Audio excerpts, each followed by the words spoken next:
नमस्कार दोस्तों, स्वागत है आपका बीएससी फर्स्ट ईयर की केमिस्ट्री क्लासेस में। हम बात कर रहे थे मॉलिक्यूलर ऑर्बिटल थ्योरी की। तो मैं आपको एक चीज़ बता दूं, एक मोस्ट इम्पोर्टेंट चीज़ बता दूं कि मॉलिक्यूलर ऑर्बिटल थ्योरी एक मोस्ट इम्पोर्टेंट टॉपिक है और आज हमारा लास्ट लेक्चर है एमओटी का। तो जो मैंने पिछली क्लास में पढ़ाया था CO अणु और जो मैं आज पढ़ाने वाला हूँ NO अणु, ये सबसे ज़्यादा मोस्ट है। ठीक है, एग्जाम में बार बार रिपीट होते हैं विषम नाभिकीय अणु। ठीक है, तो आप इनको मोस्ट भी लगा सकते हो, पिछले साल के पेपर में देख सकते हो। तो आज का जो हमारा एमओटी है, आज लास्ट क्लास है एमओटी की, तो ये है NO अणु। ठीक है, NO अणु।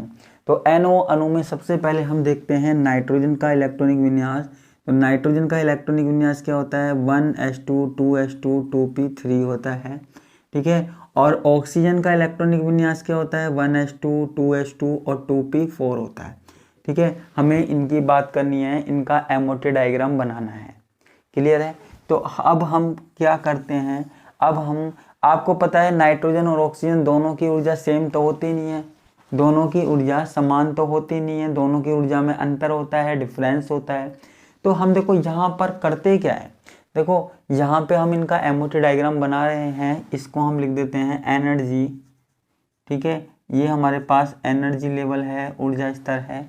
अब आप देखो कि नाइट्रोजन का S कक्षक और ऑक्सीजन का S कक्षक।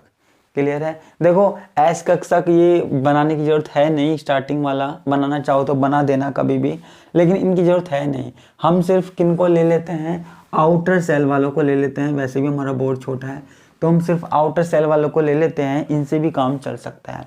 तो हम किसको ले रहे हैं? 2s वालों को ले रहे हैं। यहाँ पे मैंने लिख दिया नाइट्रोजन, यहाँ मैंने लिख दिया ऑक्सीजन। ठीक है, तो नाइट्रोजन का हमने यहाँ पे ले लिया 2s कक्षक ले लिया। ठीक है, जिसमें हमारे पास क्या है? 2 इलेक्ट्रॉन है, 2 इलेक्ट्रॉन है। ऑक्सीजन का थोड़ा नीचे आएगा। ठीक है, ऑक्सीजन का थोड़ा नीचे आएगा, यहाँ पे भी 2 इलेक्ट्रॉन है। तो ये ऑर्बिटल आपस में मिल जाते हैं और आपस में मिलकर एक कम ऊर्जा वाला और एक ज़्यादा ऊर्जा वाला ऑर्बिटल बनाते हैं। ठीक है, तो 2 इलेक्ट्रॉन इसमें और 2 इलेक्ट्रॉन इसमें होते हैं। ठीक है, इसको हम क्या बोलते हैं? बॉन्डिंग मॉलिक्यूलर ऑर्बिटल बोलते हैं, एंटी बॉन्डिंग मॉलिक्यूलर ऑर्बिटल बोलते हैं। ठीक है, इसको हम बोलते हैं बंधी आणविक कक्षक और इसको हम बोलते हैं विपरीत बंधी आणविक कक्षक। क्लियर है?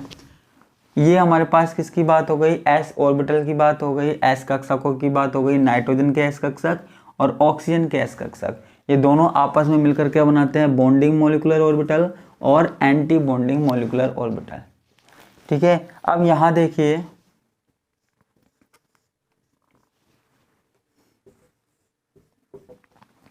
अब हम बात करते हैं P कक्षकों की।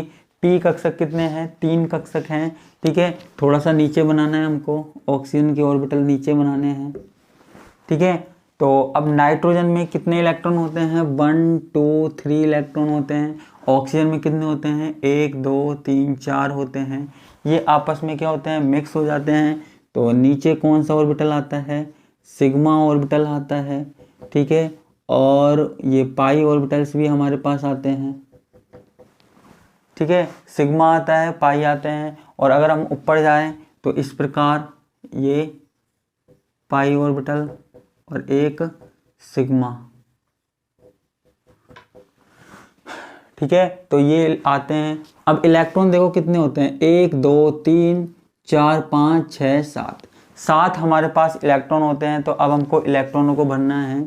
तो 1 2 3 4 5 6 7। ठीक है, तो ये हमने 7 इलेक्ट्रॉन भर दिए। तो ये हमारे पास क्या हो गया? NO अणु का एमओटी डायग्राम हो गया। ठीक है, अब हम सेम वही चीज करेंगे जो अब तक करते आ रहे हैं। क्या करेंगे? अब हमको बॉन्ड ऑर्डर निकालना है। ठीक है, हमको क्या करना है? बॉन्ड ऑर्डर निकालना है। तो बॉन्ड ऑर्डर कैसे निकालेंगे? वही हमारे पास सेम फॉर्मूला है, 1/2। ठीक है, अब बॉन्डिंग मॉलिक्यूलर ऑर्बिटल में इलेक्ट्रॉन गिन लो कितने हैं? 1 2 3 4 5 6 7 8 9। कितने इलेक्ट्रॉन हैं? सुनो, 1 2 3 4 5 6 7 8 9 इलेक्ट्रॉन है। ठीक है, कितने इलेक्ट्रॉन है? 9 इलेक्ट्रॉन हमारे पास यहाँ पे उपस्थित हैं। सॉरी, फिर से गिनो, 1 2 3 4 5 6 7 8, 8 इलेक्ट्रॉन है। ये वाला इलेक्ट्रॉन तो गिनना ही नहीं है हमें, क्यों? क्योंकि ये एंटी बॉन्डिंग मॉलिक्यूलर ऑर्बिटल है। आप भी ध्यान नहीं देते, मैं 2 बार बोल गया लेकिन फिर भी ध्यान नहीं देते। मैं देखना चाह रहा था आपको याद है या नहीं है। तो बॉन्डिंग में कितने हो गए? 1 2 3 4 5 6 7 8, 8 इलेक्ट्रॉन। माइनस एंटी बॉन्डिंग में कितने हैं? 1 2 और 1 3। ठीक है, तो 8 में से 3 गए तो कितने बचे? 5 बचे और 2। तो यहाँ पे जो बॉन्ड ऑर्डर है वो कितना है? 2.5 है, 2.5 है। ठीक है, हो सकता है, कोई दिक्कत नहीं है। और क्या चीज़ें हम देखते हैं? और देखो, यहाँ पे एक अयुग्मित इलेक्ट्रॉन है, तो यहाँ पे मैं लिख सकता हूँ एक अयुग्मित इलेक्ट्रॉन उपस्थित होने के कारण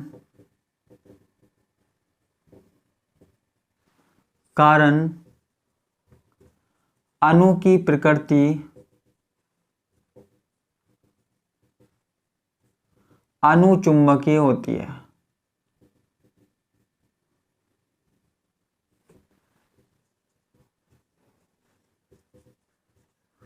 ठीक है, यहाँ पे अगर हमारे पास एक अनपेयर्ड इलेक्ट्रॉन उपस्थित हो तो अणु की जो प्रकृति होगी वो कैसी होगी? अणुचुंबकीय होगी। कैसी होगी? अणुचुंबकीय होगी। ठीक है, और इसकी जो बंद ऊर्जा है वो होती है लगभग 149 किलो कैलोरी मोल इनवर्स होती है हमारे पास, इसकी जो एनर्जी होती है। ठीक है, ये हमारे पास किसका मॉलिक्यूलर डायग्राम हो गया? NO का मॉलिक्यूलर डायग्राम हो गया। अब देखो, यहाँ पे हमको कुछ और बात और करनी है। ठीक है, तो इसके लिए मैं इसको मिटा देता हूँ।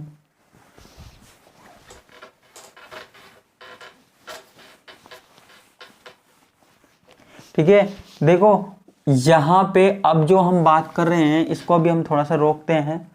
ठीक है, देखो इसका जो बॉन्ड ऑर्डर है ना, NO का जो बॉन्ड ऑर्डर है 2.5, वो हम साइड में लिख लेते हैं। ठीक है, वो हमने लिख लिया और बाकी की चीज़ों को हम मिटा देते हैं, इनकी हमें कोई ज़रूरत नहीं है। ठीक है, तो देखो NO अणु से रिलेटेड ही हमारे पास क्या है? NO प्लस आयन है। क्या है? NO प्लस आयन है। अब ये NO प्लस आयन क्या होता है वो यहाँ पे हमको देखना है। ठीक है, देखो यहाँ पे प्लस आ गया। क्या आ गया? प्लस आ गया। प्लस का मतलब क्या है कि यदि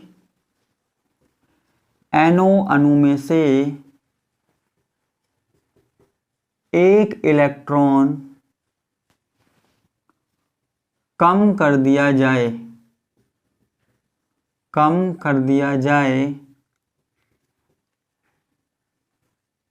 तो NO प्लस आयन प्राप्त होता है।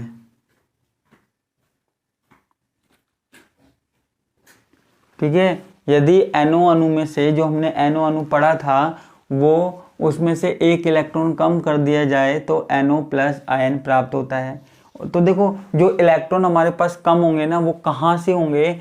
जहाँ पे आप MOT देखोगे तो MOT में जो सबसे अंतिम इलेक्ट्रॉन भरा गया था ना, जो सबसे अंतिम इलेक्ट्रॉन भरा गया था किसमें? एंटी बॉन्डिंग मॉलिक्यूलर ऑर्बिटल में, तो वो कम हो जाएगा। ठीक है, वो बाहर निकल जाएगा। प्लस का मतलब क्या है? इलेक्ट्रॉन की कमी होती है। ठीक है,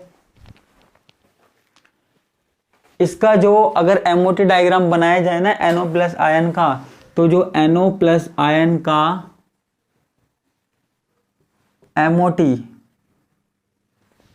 MOT चित्र या डायग्राम किसके समान होता है? CO अणु के समान होता है। किसके? CO अणु के समान होता है, CO मॉलिक्यूल के इक्वल होता है। ठीक है, अब देखो NO अणु के बारे में हमने जस्ट अभी अभी पढ़ा था। तो NO अणु में सिर्फ एक अयुग्मित इलेक्ट्रॉन था, वो भी हमने बाहर निकाल दिया। आपने अभी अभी देखा था ना, NO अणु में केवल एक अयुग्मित इलेक्ट्रॉन था, वो भी हमने बाहर निकाल दिया। तो हमारे पास एक भी अयुग्मित इलेक्ट्रॉन नहीं है, एक भी अयुग्मित इलेक्ट्रॉन नहीं है। तो यहाँ पे क्या लिख सकते हैं, कोई भी अयुग्मित इलेक्ट्रॉन उपस्थित नहीं होने के कारण, कोई भी अयुग्मित इलेक्ट्रॉन उपस्थित नहीं होने के कारण इसकी प्रकृति कैसी होती है, अनुचुंबकीय होती है। अनुचुंबकीय होती है, ठीक है। कोई भी अयुग्मित इलेक्ट्रॉन उपस्थित नहीं है तो इसकी प्रकृति कैसी होती है, सॉरी अनुचुंबकीय क्यों, प्रतिचुंबकीय, गलत लिख दिया, प्रतिचुंबकीय होती है। कोई भी अयुग्मित इलेक्ट्रॉन उपस्थित नहीं है तो प्रकृति कैसी होगी, प्रतिचुंबकीय होती। और अगर अयुग्मित इलेक्ट्रॉन होता तो, अयुग्मित इलेक्ट्रॉन होता तो प्रकृति कैसी होती, प्रकृति होती अनुचुंबकीय, ठीक है। तो यहाँ पे क्या ऐसी प्रकृति है, प्रतिचुंबकीय, ठीक है। तो इसका अगर बॉन्ड ऑर्डर निकाला जाए तो इसका बॉन्ड ऑर्डर क्या होता है, 1/2 8-2, ठीक है, 1/2 8-2, ठीक है। क्योंकि वो एक इलेक्ट्रॉन जो था ऊपर वो तो हमने बाहर निकाल दिया, तो एक इलेक्ट्रॉन कम रह गया। तो यहाँ पे 4/2, तो यहाँ पे केवल क्या आ जाएगा, 2, ठीक है। तो यहाँ पे बॉन्ड ऑर्डर क्या आ जाएगा, 2, यानी कि नाइट्रोजन और ऑक्सीजन प्लस में हमारे पास कितने बंध हैं, 2 बंध हैं, ठीक है। तो यहाँ पे हम लिख देते हैं NO+ आयन के में कितना बॉन्ड ऑर्डर है, 2। यहाँ मैंने साइड में भी एडजस्ट कर दिया, क्लियर है। अब एक आयन की बात और आती है, NO- आयन, NO- आयन। अब ये NO- आयन क्या है, ठीक है। माइनस का मतलब क्या है, एक इलेक्ट्रॉन का एक्स्ट्रा होना, एक इलेक्ट्रॉन अतिरिक्त होना, तो उसको हम क्या बोलते हैं, NO- आयन, ठीक है। तो यहां पे हम लिख सकते हैं, यदि अणु में एक इलेक्ट्रॉन जोड़ दिया जाए, जोड़ दिया जाए तो NO- आयन प्राप्त होता है, प्राप्त होता है।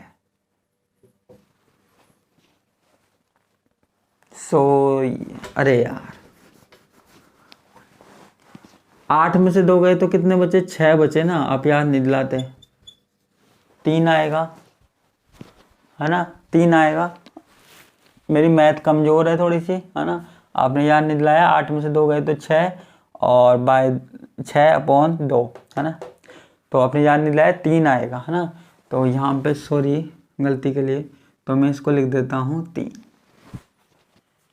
ठीक है। इसको मैंने लिख दिया 3, ठीक है। अब आता है NO- आयन। यदि अणु में एक इलेक्ट्रॉन जोड़ दिया जाए तो क्या प्राप्त होता है, NO- आयन प्राप्त होता है। क्या प्राप्त होता है, NO- आयन प्राप्त होता है। अब देखो NO- आयन में क्या होता है, एक इलेक्ट्रॉन एक्स्ट्रा है। इसका बॉन्ड ऑर्डर अगर हम निकालें तो क्या आएगा, 1/2 8-4, ठीक है। वो जो हमने अभी NO अणु का एमोटे डायग्राम बनाया था उसमें एक इलेक्ट्रॉन एक्स्ट्रा कर दो, ठीक है। तो एक इलेक्ट्रॉन एक्स्ट्रा हो गया, तो पहले जहां पर 3 थे 2 थे वहां 4 हो गया। तो हमारे पास क्या आ जाएगा, 4/2। तो यहाँ क्या आ जाएगा, 2 आ जाएगा, ठीक है। यहाँ क्या आ जाएगा, 2 आ जाएगा, ठीक है। अब देखो यहाँ पे हमारे पास NO अणु में 2.5 बॉन्ड ऑर्डर है, NO प्लस में 3 हैं और NO माइनस आयन में कितने हैं, 2 हैं।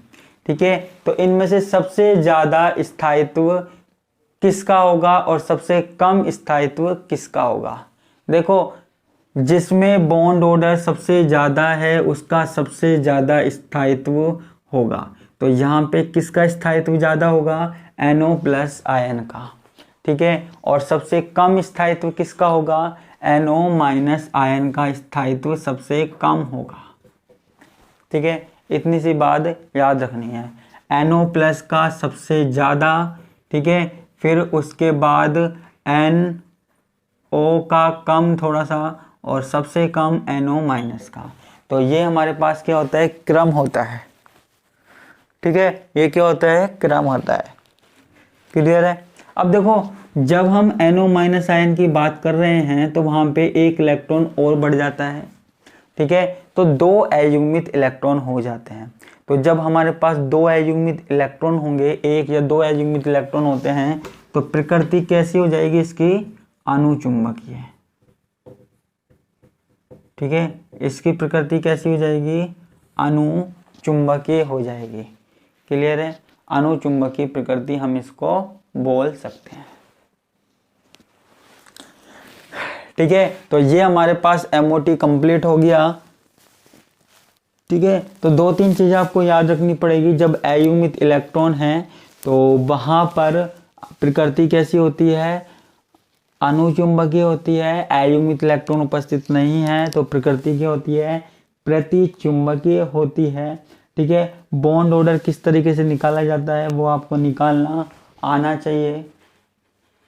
ठीक है, बॉन्ड ऑर्डर निकालना आना चाहिए। और क्या बोलते हैं, और आपको पता होना चाहिए किसका बॉन्ड ऑर्डर ज़्यादा है, किसका बॉन्ड ऑर्डर कम है। तो आपको तुलना भी करवा सकता है। कई बार आपसे ये पूछ सकता है कि आपके पास NO अणु है, NO प्लस है, NO माइनस है, इसमें सबसे ज़्यादा स्थायित्व किसका होता है। तो आपको ये भी पूछ सकता है, तो आपको कुछ भी पूछ सकता है। तो ये सारी बात आपको क्लियर होनी चाहिए। ठीक है, तो ये बात किसके बारे में हो गई, NO अणु के बारे में। क्लियर है, तो आज के लिए बस इतना ही, बाकी का हम देखेंगे नेक्स्ट क्लास में। धन्यवाद, नमस्कार, बाय बाय।